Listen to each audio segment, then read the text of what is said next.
بسم الله الرحمن الرحيم إن الحمد لله نحمده ونستعينه ونستغفره ونعوذ بالله من شرور أنفسنا ومن سيئات أعمالنا من يهد الله فلا مضل له ومن يضلل فلا هادي له أشهد أن لا إله إلا الله وحده لا شريك له وأشهد أن محمدا عبده ورسوله أما بعد. Kitabul Fadailu Babul Fadl Qiraatul Quran. Jadi Imam Nawawi rahimahullah datangkan satu tajuk bab keutamaan fadailun. Fadilatun mufrad, fadailun jamak. Maksudnya keutamaan membaca Al-Quran. Keutamaan membaca Al-Quran. Sebelum kita masuk dalam hadis ni tuan-tuan, saya nak ambil kata Abdul Humaid Al-Hamadi bertanya. Dia bertanya kepada Sufyan bin Sauri. Apa dia tanya? Dia tanya, manakah engkau suka berperang ataupun membaca Al-Quran? Manakah engkau suka membaca ataupun berperang? Itu membaca Al-Quran. Kata Sauri, Sufyan Sauri mengatakan membaca Al-Quran berpandukan hadis, iaitu fadilatnya membaca Al-Quran. Sebab dia tahu di antara membaca Quran fadilat besar. Dia kata dia suka membaca Al-Quran. Membaca Al-Quran. Bagi Imam Abdul Rahman As-Salumi, Abu Rahman Salumi dia mengajar Al-Quran. Dia mengajarkan selama 40 tahun di masjid yang agung di Kufah. Kenapa tiba-tiba dia minat mengajar Quran ni selama 40 tahun di Kufah? Kenapa? Setelah dia mendengar hadis ni. Itu kelebihan membaca Al-Quran. Dia mendengar hadis ni, terus dia mengajar Al-Quran. Dunia akhirat dapat tuan-tuan. Nanti kita akan baca hadis ni seterusnya. Kita akan baca. Dan sini berkata, barang siapa yang membaca Al-Quran dan mengamalkan isinya, maka Allah akan memakarkan mahkota yang bersinar, yang lebih baik, yang sinarnya lebih sinar daripada matahari. Itu hadis juga tu. Barang siapa yang membaca Al-Quran dan mengamalkan isi ayat Al-Quran, maka di hari akhirat kelak tuan-tuan, maka Allah SWT akan memakarkan mahkota yang sinarnya lebih sinar daripada matahari. Matahari itu sinar tuan-tuan, dia lebih sinar lagi. Itu maksudnya kelebihan orang membaca Al-Quran. Membaca Al-Quran. Jadi di antara keutamaan bab fadl qiraatul Quran, bab kelebihan membaca Al-Quran, iaitu hadis yang pertama dalam bab ni tuan-tuan. An Abi Umamah radhiyallahu anhu qala sami'tu Rasulullah sallallahu alaihi wasallam yaqulu iqra'ul Quran fa innahu ya'ti yaumal qiyamati syafi'an li ashabihi, rawa Muslim. Daripada Abi Umamah radhiyallahu anhu telah berkata, aku telah mendengar Rasulullah sallallahu alaihi wasallam telah bersabda. Apa sabda? Iqra'ul Quran, bacalah Quran, kata Nabi. Bacalah Al-Quran. Iqra'u, macam fi'il amar je, disuruh baca. Bukan sunat. Sebab tu ulama tuan-tuan mengatakan, kalau bagi dia tuan-tuan kata wajib baca Al-Quran. Ulama tuan-tuan yang memahami, dia kata wajib. Tapi dia tak kata awak-awak wajib tak, kan? Tapi pada diri dia wajib baca Al-Quran, kata dia. Wajib membaca Al-Quran. Iqra'u Al-Quran fa innahu ya'ti yaumal qiyamah syafi'an li ashabi. Kerana sesungguhnya pada kiamat kelak, orang yang membaca Al-Quran ini akan dapat syafaat daripada Quran tu sendiri, apa yang dibaca tuan-tuan. Syafaat tuan-tuan. Jadi kalau kita baca Quran tuan-tuan, tiap-tiap hari tuan-tuan, insya-Allah pada kiamat ni Al-Quran tu memberi syafaat kepada kita tuan-tuan. Itu syafaat, dapat memberi syafaat. Sebelum tu kita dah baca hadis, kan? Di antara syurga yang rindu kepada 4 golongan tu kita dah baca sebelum tu, iaitu orang membaca Al-Quran. Di antaranya syurga dah tunggu dah. Marilah masuk dalam syurgaku. Dia rindu bagi orang yang membaca Al-Quran ni masuk syurga tuan-tuan. Masuk syurga. Jadi dikata sini bahawa keutamaan membaca Al-Quran ni, dia kata pertama sekali mementeramkan hati dan menyembuhkan penyakit. Cair. Siapa yang baca Quran ni, dia menyembuhkan hati, membersihkan hati. Itu dia. Kalau hati gelisah ke apa, contohkan tuan-tuan, hendaklah kita membaca Al-Quran supaya tenang hati kita. Hendaklah kita berzikir supaya tenang hati kita. Itu dia. Bukan dengar lagu, bukan dengar rock kan, tension dengar lagu sedap je kan. Tapi baca Al-Quran tuan-tuan. Baca Al-Quran. Itu dia, baca Quran. Iaitu daripada Ibnu Mas'ud mengatakan daripada Sunan Ibnu Majah, hendaklah kamu menggunakan kedua ubat itu. Ubat apa? Madu dan Al-Quran. Madu dan Al-Quran. Sebab tu Al-Quran syifa tuan-tuan, ubat juga. Ubat juga sebenarnya. Bukan kita makan Quran tu, tak ada kan. Tu mana? Bukan makan ubat kan. Tapi Quran kita baca sebagai ubat, mententeramkan hati kita, menenangkan hati kita tuan-tuan. Tu dia. Baca Quran. Ambil uduk dulu sembahyang kan. Ambil uduk, nak solat 2 rakaat pun boleh juga. Solat sunat uduk, lepas tu buka Al-Quran tuan-tuan, baca. Dan baca. Tu dia. Nanti pada kiamat dia akan menjadikan syafaat bagi kita yang membaca Al-Quran. Jadi beruntunglah bagi sesiapa yang membaca Al-Quran tuan-tuan. Beruntunglah. Itu dia. Dan hadis yang kedua,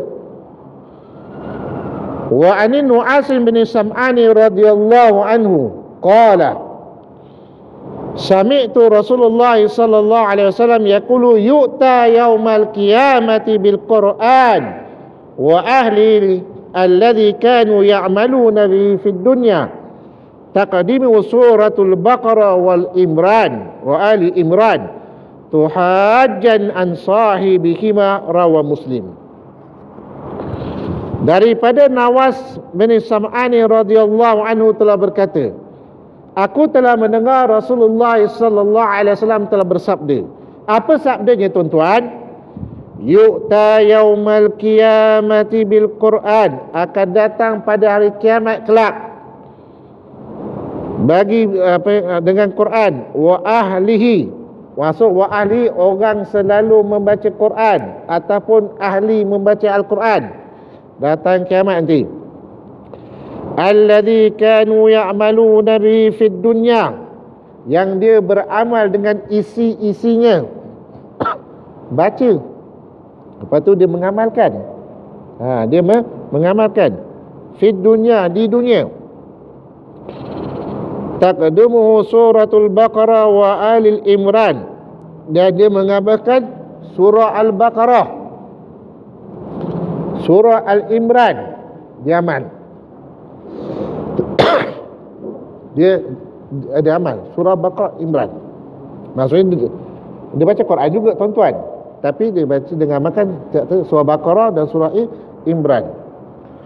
Tuhajani an sahibihima, maka kiamat lagi dua surah ini akan menjaga kita di hari akhirat tuan-tuan nanti. Dua surah, bayangkan, bagi siapa yang mengamal surah Al-Baqarah dengan surah Al-Imran. Ini kelebihan dia surah. Tuan-tuan baca tiap-tiap hari kan, ataupun baca seminggu sekali baca. Maksudnya dia mengamal tuan-tuan. Dia amalan tu tuan-tuan, pada hari akhirat kelak tuan-tuan, dua surah ini akan menjaga kita tuan daripada masuk api neraka. Dua surah ni. Dua surah ni. Sebab tu banyak syafaat tuan-tuan kita dapat bagi siapa yang membaca Al-Quran. Jadi di antara tuan-tuan bentuk syafaat Al-Quran ni yang kita dapat pada hari kiamat kelak, apa dia tuan-tuan? Yang pertama di sini dikatakan Al-Quran jadi penghalang ataupun benteng azab kubur bagi sesiapa yang membaca Al-Quran. Itu dia. Kalau kita tengok dan kitab-kitab lain yang menyatakan bahawa bila kita dalam kubur tuan-tuan, bila api datang je nak sembuh kita tuan-tuan, nak sembuh, amalan membaca Al-Quran yang akan datang, dia akan hadam. Nak sembuh di kepala, dia akan hadam. Nak sembuh di kaki, dia akan hadam. Nak sembuh di tangan, dia akan hadam. Sampai bagi membaca Al-Quran. Nak lagi siapa yang menghafal Al-Quran. Itu dia. Jadi pembenteng di alam perkuburan. Itu dia antara satu syafaat Al-Quran bagi orang yang rajin membaca Al-Quran, berbenteng. Sehingga api tu dia kata, kenapa engkau menghalang aku nak anu orang ni? Maka amalan bertanya, kerana dia selalu menyebut di dalam mulut ni. Maksudnya dia membacaan Al-Quran. Membacaan Al-Quran. Itu dia. Tapi dengan ikhlas tuan-tuan, baca Quran ni jangan riak pula. Habis dah itu penjilang pada kan. Dengan ikhlas membaca Al-Quran. Itu dia. Menjadi benteng azab kubur. Tu di antaranya. Yang kedua pula, iaitu mahkota bagi orang tua. Maksudnya kita membaca Al-Quran, kita yang menghafal Al-Quran, mak bapak kita dapat saham juga. Di hari akhirat kelak nanti mak bapak kita akan dipakaikan mahkota. Sehingga kenapa saya dipakaikan mahkota ni?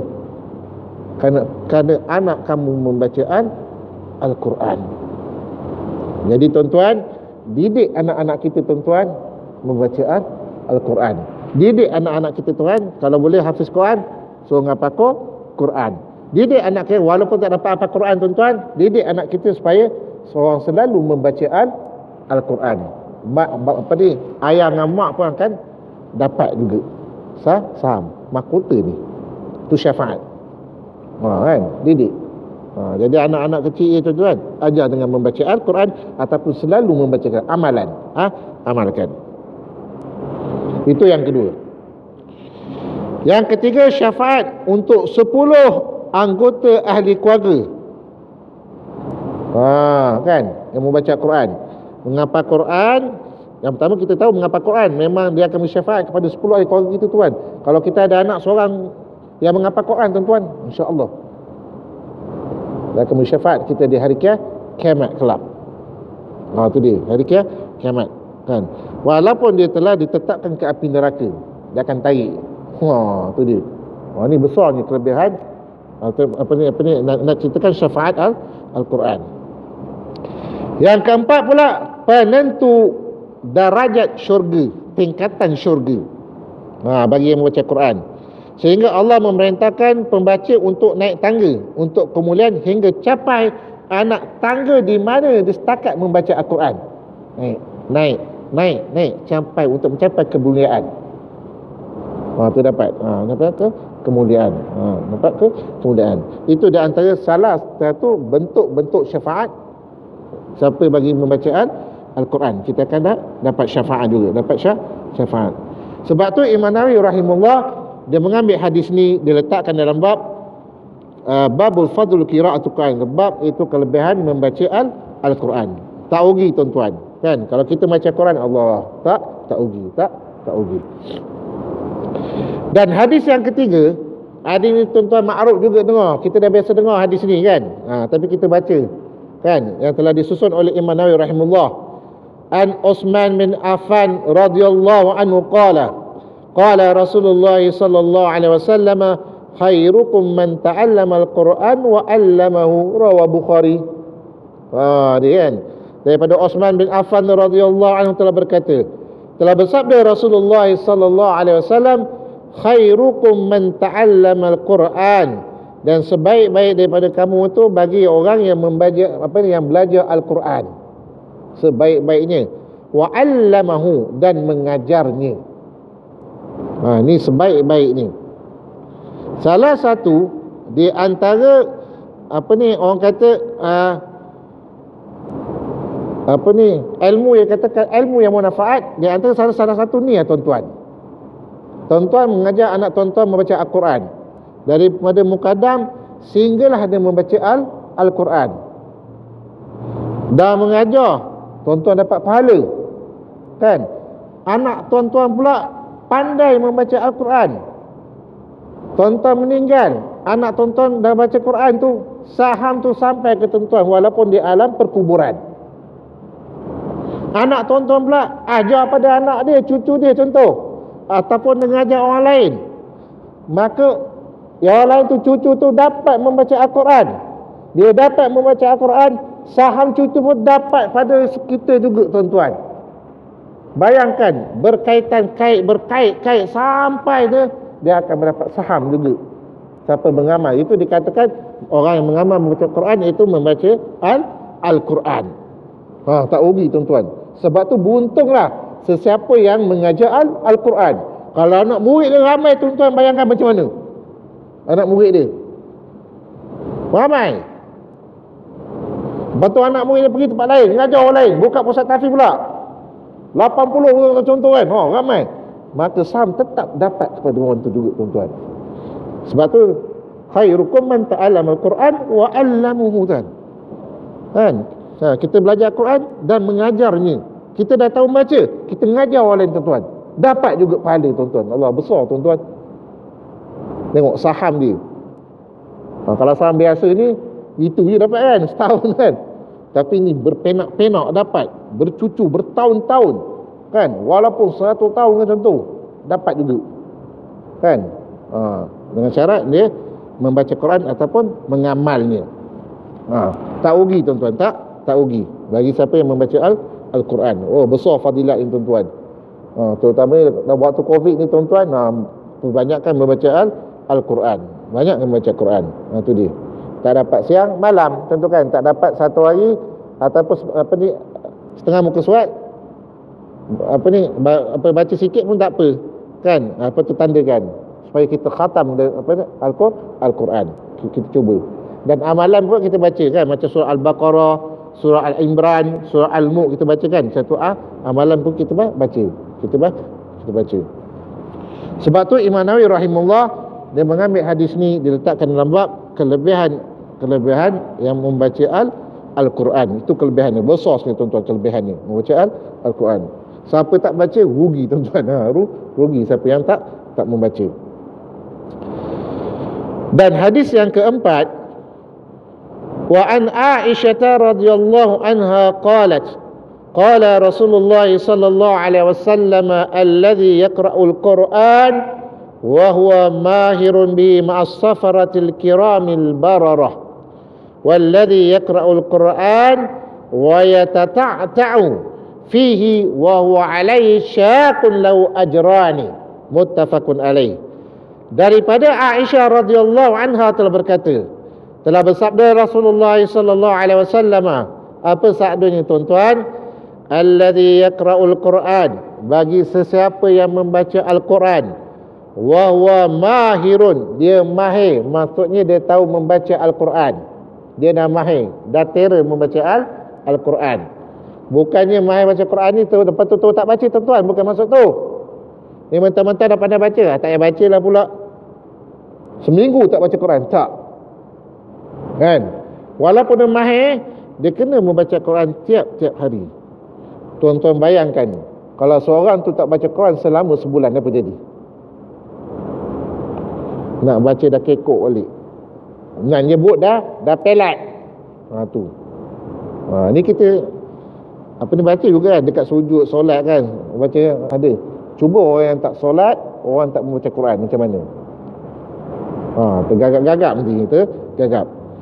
Sesiapa yang membaca Al-Quran mahir ma'as safaril kirami, dia kelak akan berkumpul bersama-sama dengan para malaikat. Allahu Akbar. Dia akan berkumpul bersama-sama dengan para malaikat bagi orang yang membaca Al-Quran, yang mahir membaca Al-Quran. Walladhi yaqra'ul Quran, dan yang membaca Al-Quran wa yata'tau, maksudnya susah, baru belajar ke kan, tak pandai sangat ke baca, alamak susahnya, terkia-kia contoh kan, susah. Fihi wa huwa alai syaqun, dan dia ada kesukaran untuk membaca. Lahu ajrani, dia ada 2 pahala dapat. Dia ada 2 pahala. Pertama, pahala membaca Al-Quran. Kedua, sanggup menghadapi kesukaran membaca Al-Quran. 2 pahala dia dapat. Dengan syarat dia perlu belajar ataupun mengaji Al-Quran. 2 pun tak apalah, jadi belajar, tak ada malu. Kan, malu tak ada, belajar. Tu dia kan, sekurang-kurangnya dapat tahu membaca. 2 ini kelebihannya bagi orang membaca Quran kan. Dan bagi orang yang baru nak belajar pun ada kelebihan dia, dia dapat pahala kesukaran. Dia nak belajar, ada niat belajar, susah kan, dapat pahala juga. Selagi dia susah belajar, sikit-sikit, insya-Allah Allah akan memudahkan, Allah akan bagi nur cahaya, tuan-tuan. Macam orang mu'alaf tu kan, ada masuk kan, cuma lebih dia baca pun pelat, alolah macam tu kan, biasalah gitu, memang biasa. Dia terpaksa kan, dengan lajar dia, pelat dia contoh kan, tak apa, dia belajar. Pahala ganjaran tuan-tuan, ya, ganjaran daripada Allah Subhanahu Wa Taala, dapat pahala. Tu dia, pahala.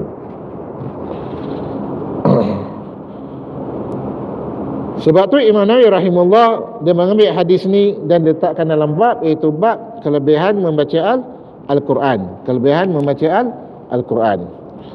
Jadi rasanya setakat sini saja tuan-tuan. Mudah-mudahan tuan-tuan dapat faham daripada hadis yang diletakkan oleh Imam Nawawi rahimahullah, terutamanya iaitu Kitabul Fadail, iaitu bab keutamaan, iaitu keutamaan membaca Al-Quran. Mudah-mudahan tuan-tuan apa yang baik kita amalkan, apa yang tak baik kita buang jauh-jauh tuan-tuan. Mudah-mudahan apa yang kita baca hadis ini tuan-tuan, yang Imam Nawawi rahimahullah susun hadis ni, mudah-mudahan menjadi semangat pada kita tuan-tuan, menjadi motivasi untuk kita membaca Al-Quran tuan-tuan. Semangat kan, bukan semangat untuk pahala je kan. Kalau ulama tasawuf tuan-tuan, dia tak kira pahala. Dia kira apa tuan-tuan? Memang kita seorang hamba ni sebenarnya memang sepatut kita membaca Al-Quran, hamba. Nak pahala pula, siapa pula kita ni tuan-tuan? Allah Ta'ala dah jadikan kita, dah dapat tengok, hidung dah ada, boleh bernafas, itu dah bersyukur. Allah Ta'ala dah bagi. Nak buat amal ibadat pun nak pahala juga ke? Orang kata dia kan, nak pahala, tengok betul juga tuan-tuan. Betul kan? Tu dia. Jadi dalam hadis ni yang ceritakan, bila ganjaran ni menunjukkan motivasi supaya kita buat, amalkan. Tu yang kita nak, kita amalkan. Dan kita sebagai hamba Allah tuan-tuan ni, kita kena buat apa yang dah dikatakan Al-Quran dan hadis buat. Tu dia amalan. Kita seorang hamba tuan-tuan kan, bukan tak dapat pahala tak payah buat lah contoh, bukan gitu. Tak ada kerja, tak ada duit dah, tak ada, bukan gitu kan. Kita seorang hamba memang sepatutnya buat, bukan kita nak dapat pahala baru kita nak baca Quran gitu. Nak dapat pahala baru kita nak sedekah, tak ada. Itu bukan kan. Jadi seorang mukmin, dalam riwayat yang mengatakan al-mu'minu la yashba'un, orang mukmin tak pernah puas membuat amalan, dia sentiasa mencari-cari. Itu orang mukmin, orang yang beriman, orang bertakwa kepada Allah, dia akan sentiasa mencari-cari pahala, dia tak puas. Baca Quran, tak puas baca Quran. Tu jadikan satu amalan, jadikan satu amalan. Jadi rasa setakat itu saja. Mudah-mudahan tuan-tuan dapat faham dan kita sama-sama dapat amalkan. Mudah-mudahan kita akan diberkati oleh Allah SWT, insya-Allah. Rasanya setakat itu saja kita sudahi tasbih kafara dengan suratul As.